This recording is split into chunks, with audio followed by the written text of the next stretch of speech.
Just hours after Rishi Sunak's flagship Rwanda bill was passed in the British Parliament, 5 people, including a child, have died attempting to cross the sea from northern France to Britain. The French Coast Guard said a small overloaded boat was carrying 110 people when it set off from Wimereux, just south of Calais, on Tuesday morning. Authorities have also been carrying out several search and rescue operations at sea linked to other attempts to cross the English Channel.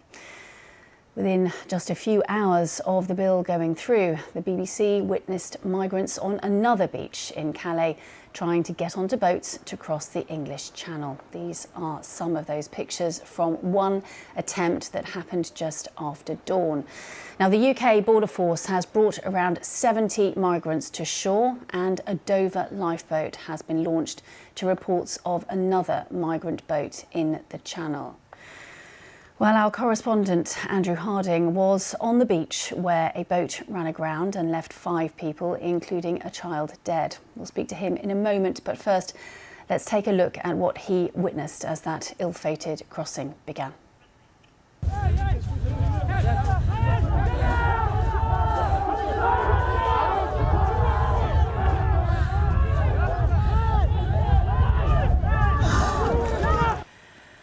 Well, as I said, we can join our correspondent now, Andrew, joining us from the North French coast. Andrew, we just saw some pictures of migrants running towards a boat.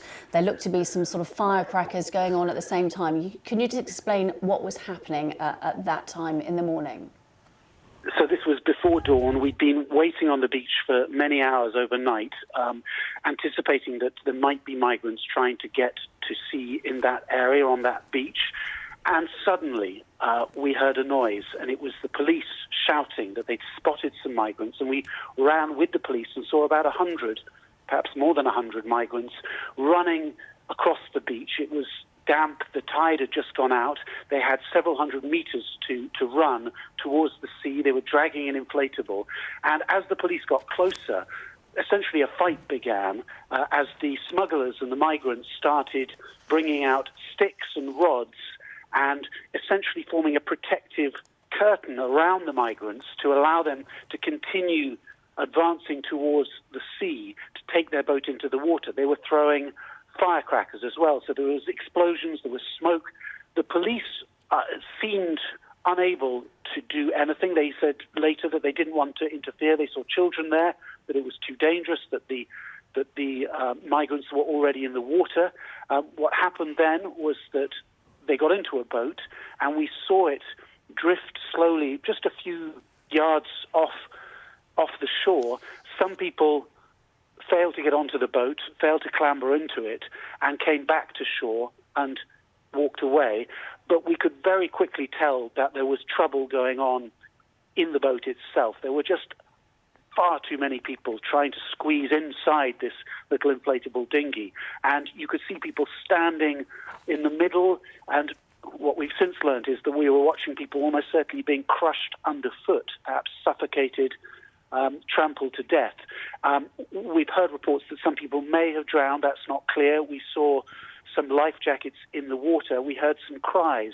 But at that time, it was not clear to us what was happening. It felt like just a melee that we've seen before as people try and fight for a spot on the life raft, on the inflatable. And then the boat drifted a bit further out to sea, at which point the police and the migrants who hadn't made it on board the boat started to walk back up the beach towards the town, towards the car park and their vehicles and so on.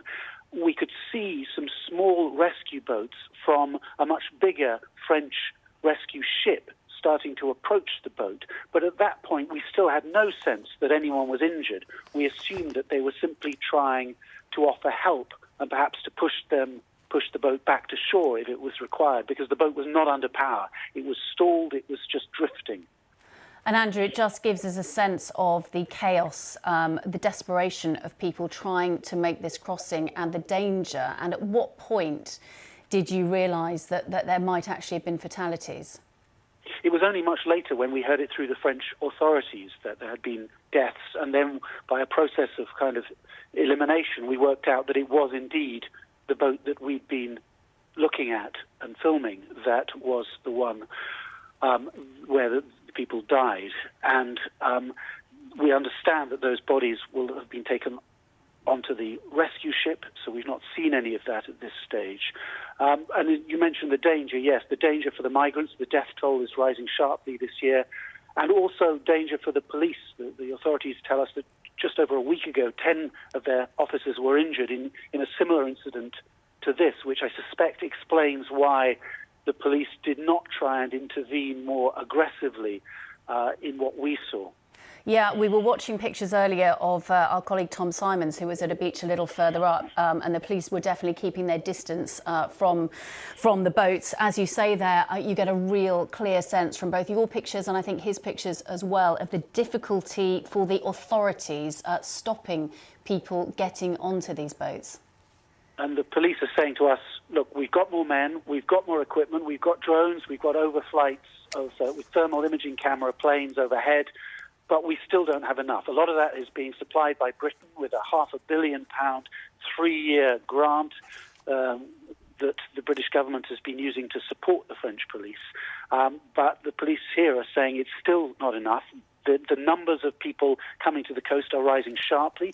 Part of that seems to be a phenomenon connected to Vietnamese migrants who are suddenly appearing in large numbers, a bit like you may remember a couple of years ago, Albanians started turning up at the coast and pushing the numbers up. That was settled with a diplomatic agreement between Albania and Britain, and it's not clear yet how the Vietnamese issue might be resolved, but it's clearly putting more and more pressure on the authorities here.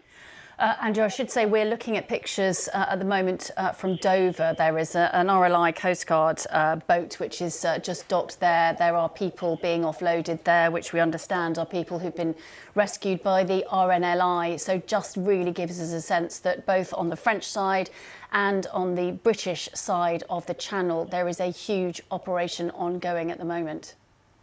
Indeed, and the weather is supposed to get worse in the coming hours, so this was a window, which is why we're here, frankly, because we knew about the window of calmer seas, calmer weather, and we knew there would be almost certainly a big push to cross the Channel tonight and early this morning.